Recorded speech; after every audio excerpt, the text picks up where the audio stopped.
Y'all playing. We just celebrated a birthday October 22nd. He's still strong. That's right. That's right. Now, sit down, relax before we take our intermission, and then Baba, you got your stuff we want to set up for the intermission. Sister Angela will help you. Brothers in love. Peace, family. Peace, love, and light. Peace to everybody in attendance. We have a special treat, a special honor, you know, in the presence of the elders. What the younger generation has pretty much furnished is a vehicle to get this information out to a larger audience, and that being the utilization of hip-hop, you know, as a vehicle. Me and my brother have just finalized a project called Twin, because we are twins if you haven't noticed. And the very first video from that project is something that we want to debut. It's formulated like a movie. It's shot with a 4K movie camera, and it's the first episode out of 7, so there's 6 to be following. And we feel that this is a vehicle that we can not only showcase talent, but also culture and history and a lot of things to the youth who really are not, you know, their attention is very hard to capture these days. So, you know, we have, with the little bit of work that we have done, we have been able to garner somewhat of an audience for the youth, you know, and this is also a project that we think the elders could be appreciative of because they can relate to some of the subject matter that's going to be shown. Yes.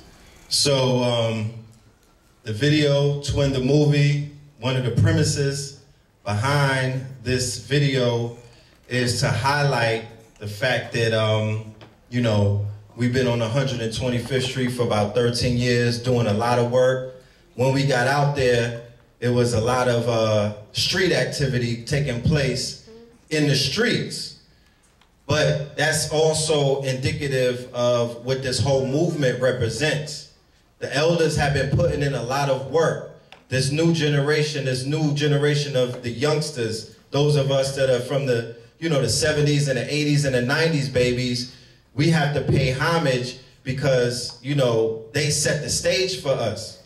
And we have to come and clean up some of the work that our generation has done to depreciate and to deteriorate the communities. So in the video, you'll see that we come on 125th Street, we clean things up, you know, and then it's also showing the fact that there's an infiltration taking place. So inside of this community, there's an infiltration taking place. There are malefic energies and entities that are inside of our community, compromising the integrity and the authenticity of it. You dig what I'm saying? Henceforth, COINTELPRO.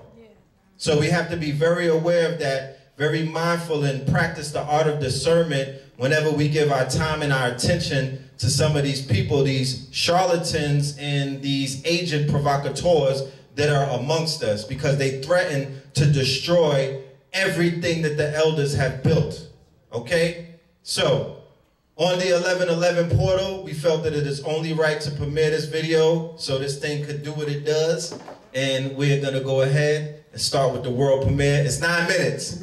So yeah, the world premiere of the Twin video. Twin the movie, episode 1. Let's go.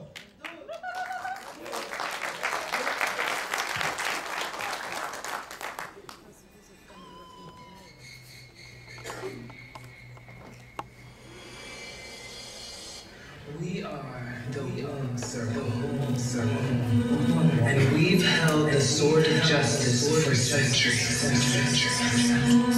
We ask you to send the spirit worthy of its power, to restore the balance in our realm.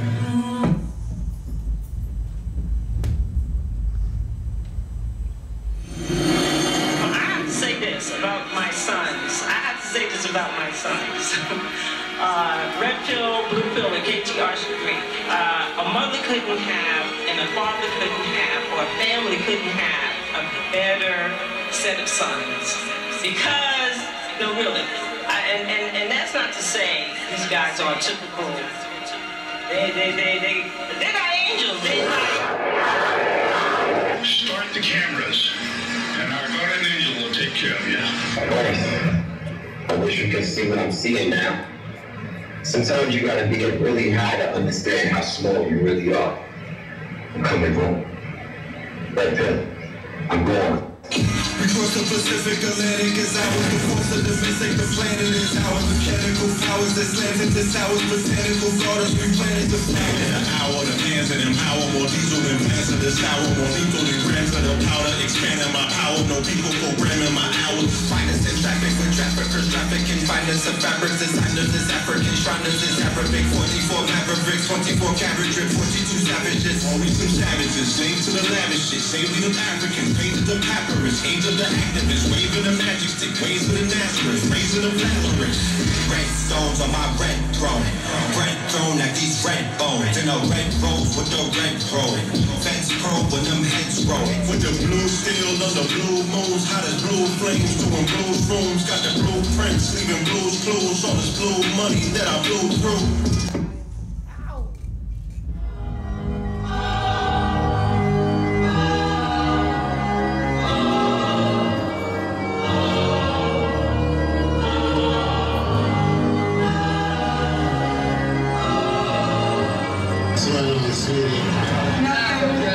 Nothing. I charge 20 for sex.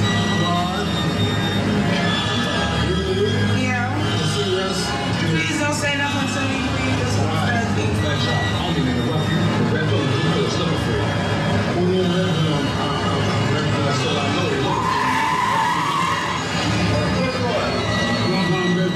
Fat Tower here to inform you your services are no longer needed in the community.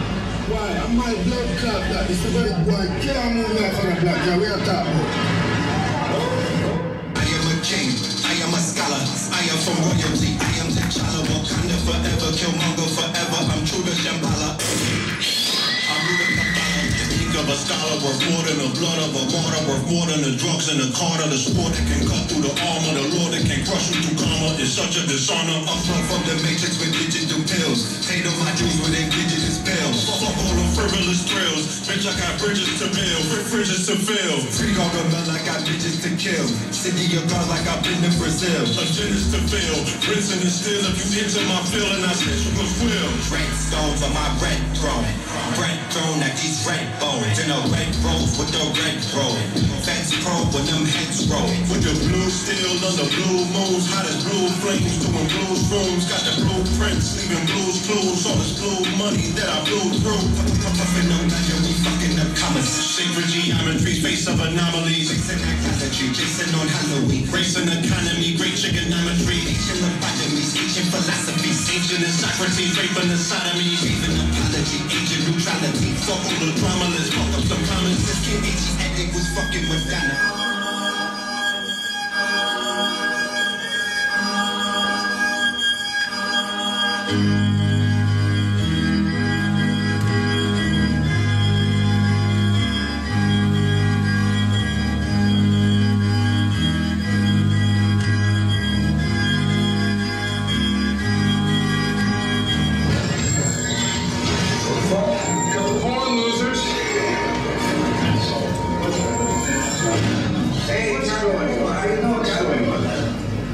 We're just working on the subject, We set you up in this lovely command center. Understand, Captain? And you're sitting around in the dark looking at a computer. We're trying to apprehend Bloggers now? I think you mean bloggers, sir. The criminals are out in the street, not here in your computer. You are FBI agents. I'll make it simple. I want are those red and blue characters picked up today.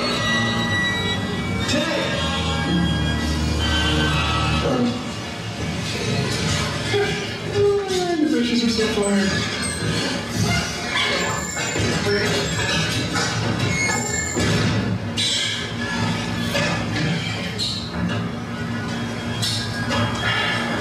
Fuck her. And that bitch ass girl from fucking Tulsa. Listen, man, his cousin's computer Sign that mirrors look back to African days. Shit, I'm so in with them. They got me promoting the event tonight. An event I may add, with a red and blue bill. We'll give it to them so you know what that means. Eyes on target. So you, Capitals, go bust a big spot and get enough PC to family fuck these motherfuckers.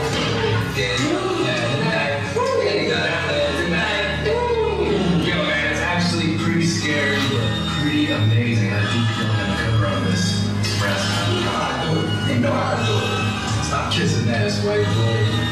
Hey, Don, you gonna tell the captain master plan what? Nah, I don't swear. Maybe afterwards. I like seeing the man anyway. Alright. Oh, fuck out there, over. He about to get a promotion behind us anyway.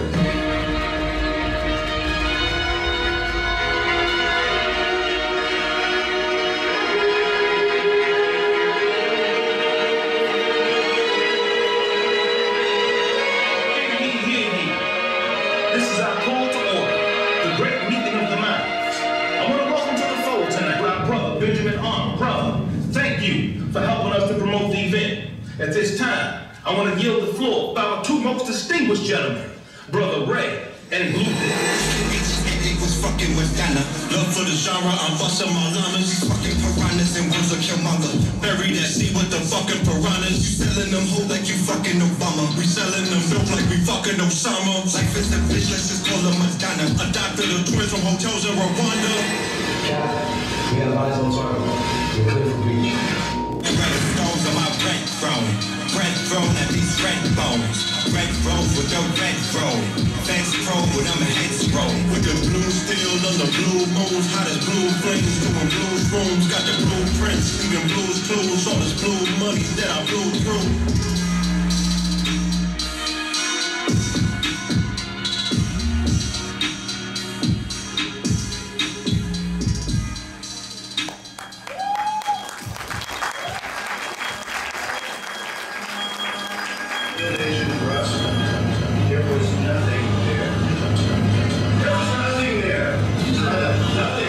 These guys are criminals. If we don't get them today, we're gonna get them tomorrow. The point is, I'm in the circle now, Cap. I'm in the circle.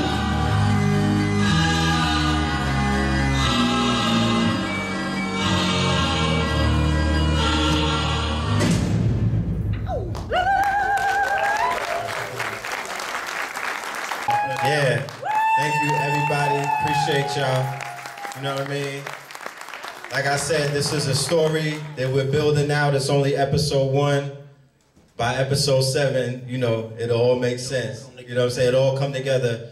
But, you know, shout out to everybody that was made their cameos. Baba, Brother Haas, everybody that was there. Yeah, so by episode 7, the whole conscious world will be a part of this experience. We're gonna have King Simon doing his thing. But we have CDs outside for everybody. Please support my brother Cambada when he comes on later on to bring down the house and whatnot. Love and light to the family. Peace. Peace, y'all. Checking it out. You coming over here, Professor Dinkins? Professor Us? Professor Dinkins. Give him a round of applause. Hall of Fame of Martial Arts Hall of Fame. Professor John Dinkins in the building. Y'all ready? You ready, Baba? Okay, he's hooking you up still. Okay, give you a few seconds. All right, the tech guy's working hard, brother. We got you, brother. You all right, brother? Give me a high five, brother. He's a world traveler, so I know he's all over the place, you know. He's a Leo, too. Leo spirit. I love the Leo energy. That's what it's all about. So, yeah, big up to all these Leos up in there. It says, woo, woo, yeah, y'all, you know y'all crazy. No, I'm joking. Y'all got a full of energy. Y'all just full of energy, that's all. And I'm the opposite of Leo, the Aquarian energy. So, I'm the happy energy. So, I understand that whole energy. I got a little Leo in me, too. So, you know, so when it comes out, especially when it comes out in fighting. So, I'm there. I'm bringing it all out. So, I hope you got to walk around and support some of the vendors. And I just want to remind people that are still working, who works a job out here? Raise your hand. If you're working a job, raise your hand. It's all right, work a job.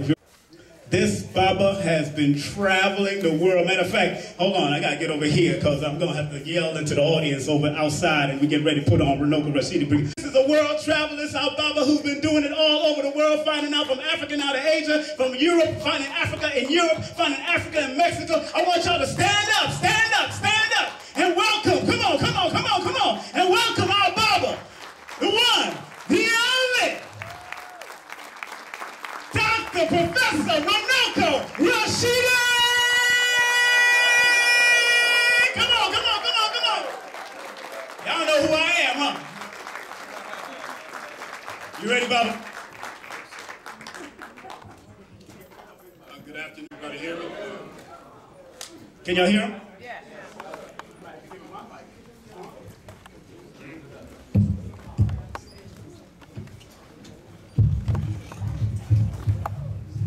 I kind of feel like, at least I would imagine, the Wizard of Oz. You know, the wizard behind the curtain?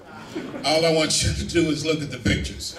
Obviously, we don't have a cable very long, so I'm just going to sit here and show the pictures. That's what's most important. And this presentation is called Before Slavery Days.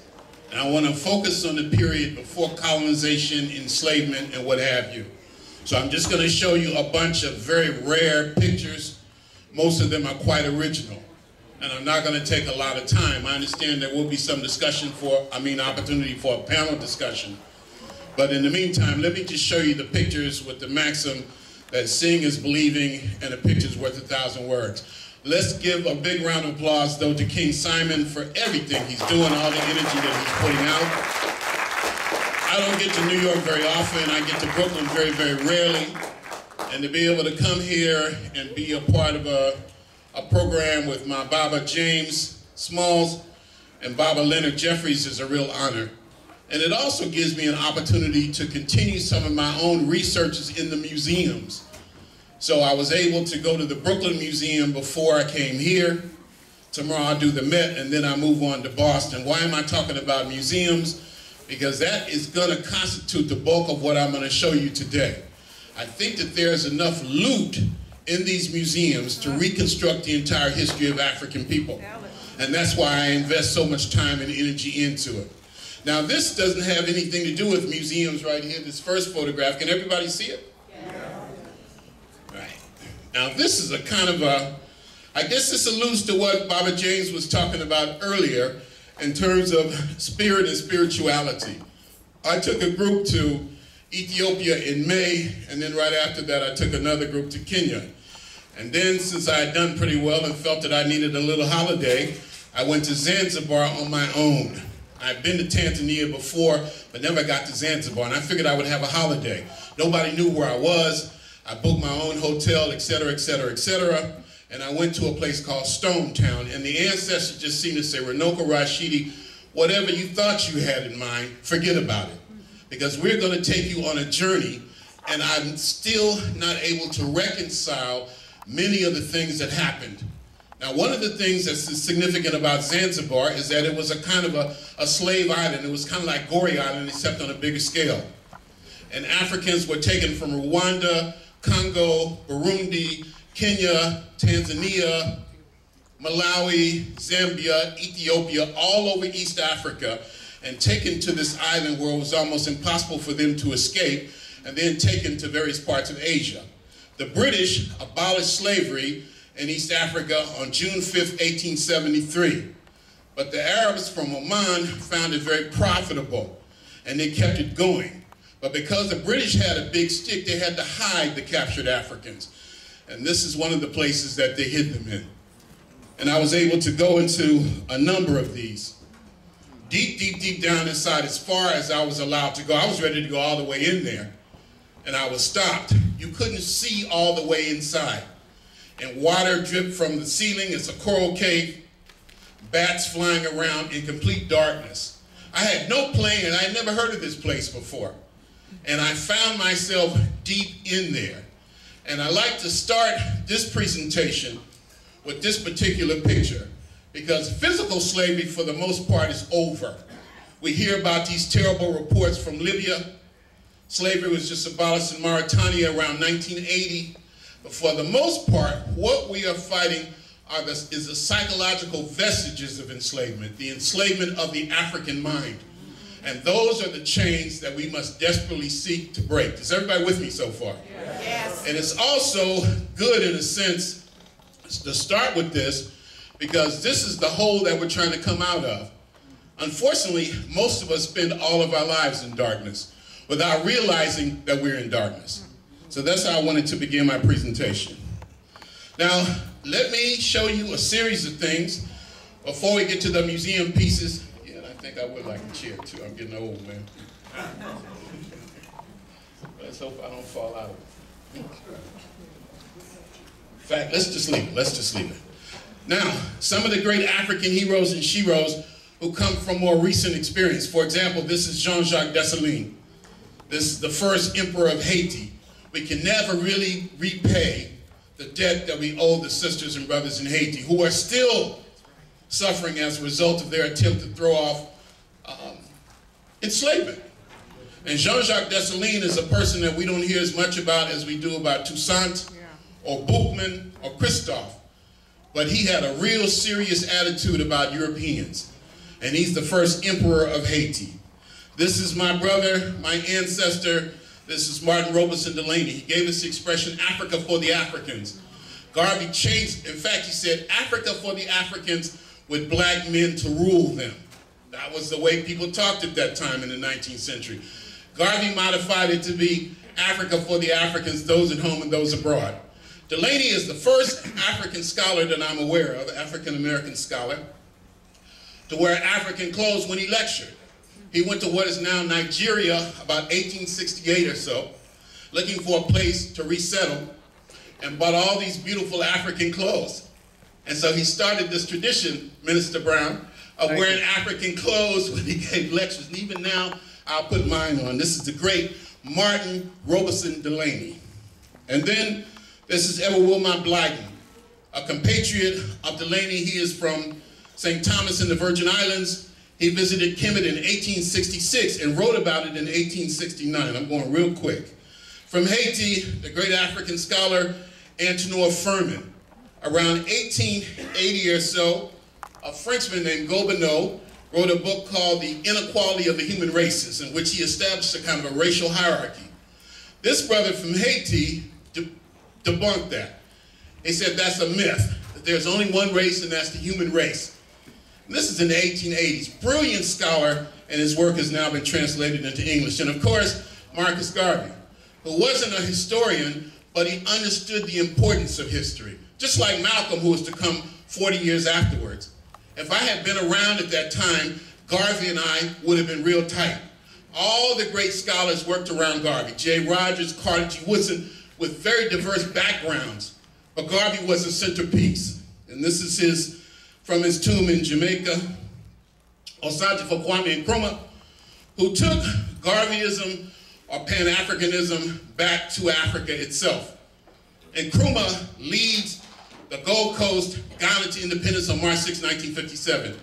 And he immediately says the independence of Ghana doesn't mean anything unless all of Africa becomes independent. And the only way Africa could really be free was to unite. This is a powerful man here. In 1958, a year after independence, and by the way, you know who was at that independence ceremony? Martin Luther King was there. Chancellor Williams was there. I would have been there. Okay? Now, in 1958, he had another conference called the All-African Peoples Conference, and this is the first big Pan-African conference held in Africa itself. Patrice Lumumba left the Congo for the first time. Robert Mugabe was there. Frantz Fanon was there. Amilcar Cabral was there. Sekou Touré from Guinea was there. As a matter of fact, Guinea became the only former French colony to demand its independence. Charles de Gaulle went around Africa and talked to the Africans in the French colonies and convinced them to stay with France. Only Sekou Touré decided that Guinea was going to become independent. And so the French made an example of Guinea. They took the chalkboards, they took the light bulbs, they took the trash cans, as if to say, we're going to show you people you could not exist without us. You know what Nkrumah did? He gave Guinea the entire national treasury of Ghana. That's unprecedented. And when Nkrumah himself was overthrown, Sekou Touré invited Kwame Nkrumah to be the co-president of Guinea. That's deep stuff. Uh-oh.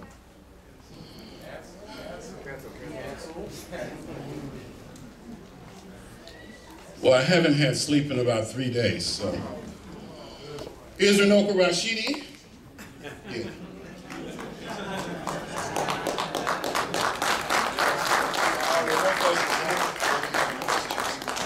Runoko is not important. What's important is Carter G. Woodson in front of this statue in Washington, D.C. And let us not forget the African women historians. This is the great Drusilla Dungy Houston, who in 1926 wrote a book. Now we just need to adjust the mic. I want to fight this, please. All right, now we're in business. Wrote a book called Wonderful Ethiopians of the Ancient Kushite Empire. She also covered the destruction of Black Wall Street. I think a lot of times the sisters in our struggle don't get the credit and recognition that they deserve. Because a lot of us have developed the same kind of patriarchal attitudes in the African conscious community. We're just imitating Europeans. So you can't really talk about the destruction of white supremacy without talking about the uplift of the African woman. You can't separate the two. Of course, Sheikh Anta Diop, the great African scholar from Senegal, who made Egyptology a kind of a science. From Brazil, we have Abdias do Nascimento, the great African scholar from Brazil, kind of like a prince. He is the great African scholar that massive black population has produced. This one I call the quartet. There's a brother named Charles Ogborn who took this picture. And here you see four of our most titanic figures. You see the great John Henry Clark, the great Chancellor James Williams, the author of Destruction of Black Civilization, the great Dr. Joseph Benyakinen, and the great John G. Jackson, the light-skinned brother, who, you know, we range your complexion from snow to crow and bright to night. And these are four of the greatest scholars we produced, and they had to begin. A little photograph, I guess it's appropriate, of me introducing John Henry Clark when I was a youngster. I asked Dr. Clark, what should I say as an introduction? He said, don't make it too long and don't make it sound like an obituary. I love John Henry Clark, and I still do. Of all the scholars, he's the one I think that I miss the most. When I come back from a trip from Russia or Vietnam or Mali or some far corner of the earth, I say to myself in my delirium and my fatigue, I'm going to call Dr. Clark, and I'm going to tell him what I saw, and I want to get his opinion about it. That is the impact that he had on me, and I'm sure I speak for many others when I say that. Dr. Clark, when you talk to him, you always knew he loved you. You always knew that he loved his people. He is a true, what we call, race man. And then here's my favorite photograph with Dr. Benyakinen. This was taken in February 2011, downstairs in his apartment in Harlem. I had a chance to travel to Egypt as his personal assistant on 4 occasions. And in Egypt, Dr. Ben came to life. He liked to be the center of attention, but he had a big sense of humor. And I saw the heart of this man. And I saw how he interacted with the local people, the Nubians in particular. Dr. Ben, I think his contribution, his legacy is threefold. One, he made it plain. He spoke in a way that anybody could understand and appreciate. You didn't have to have a PhD from Harvard to know what he was talking about. Number two, he talked about the African roots of major world religions. And then maybe the biggest thing of all, for me at least, he took people to Kemet before anybody else so you could see it for yourself. There's nothing like seeing it for yourself. Once you see it, nobody can take that away from you. I started giving lectures on Egypt way back in the 1980s, but I hadn't been. And people started to challenge me. People would look for chinks in your armor. And they would say, but Runoko Rashidi, have you been there? And I started lying. I said, you know, my mother was born in Egypt, and every summer I was there. Just a complete lie. And finally, through the First World Forum, through Bill Jones and Mother Kefa, I was able to go to Egypt with Dr. Ben in 1991. I was so high when I came back. The first lecture I gave in Los Angeles, I think I actually levitated